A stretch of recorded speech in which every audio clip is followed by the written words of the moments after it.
তাহলে এই সে আমরা আপনারা একটু চাপেন আর একটু চাপেন আপনি। আপনি হ্যাঁ ৩ জনকে নেই। তাহলে আমরা ৩ জনকে নিচ্ছি।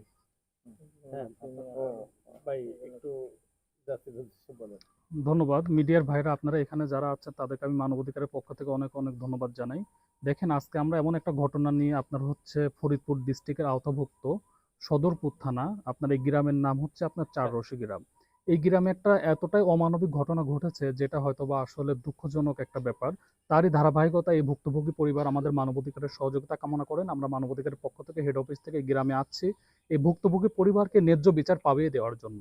দেখেন, এদের সাথে এতটা অমানবিক আচরণ হয়েছে। এই পরিবারে একটা ছেলে সন্তান আছে, উনি হচ্ছে আপনার পাগল, মানসিক রোগী।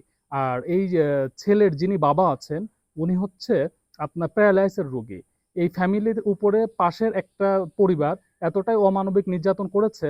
এই পরিবারে একটা মেয়ে আছে 13 বছরের, তাকেও তারা রিহাই দেয় নাই। তো তারই ধারাবাহিকতায় যখন আমাদের মানবাধিকারের সহযোগিতা চেয়েছে, আমরা সদরপুর থানাতে এসেছি।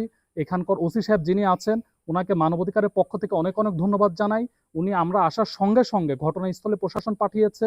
উনি একটা কথাই বলেছেন, যারা এই অন্যায়টা করেছে, যে বা যাহারাই হোক না কেন, তারা যতবার ক্ষমতাধারী হোক না কেন, যদি অন্যায় হয়ে থাকে সুষ্ঠু ইনভেস্টিগেশনের মাধ্যমে দ্রুত সময়ের মধ্যে আমরা তাকে আইনের আওতায় নিয়ে আসবো।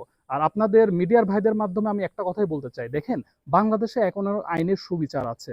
আপনারা যদি কেউ মনে করে থাকেন যে না, আমার হচ্ছে আপনার শক্তি আছে, পাশের বাড়ির কারোর কোনো শক্তি নাই, বা তার ছেলে নাই, বা তার হাজবেন্ড অসুস্থ, তার ছেলে পাগল, তাকে অন্যায়ভাবে তার জমি দখল করে নিলে ভুক্তভোগীরা আমাদের সাথে কোনো প্রকার কোনো কিছু করেই পার পাবে না, এটা ভাবার কোনো সুযোগ নেই। কেননা বাংলাদেশে এখনো আইনের সুবিচার আছে।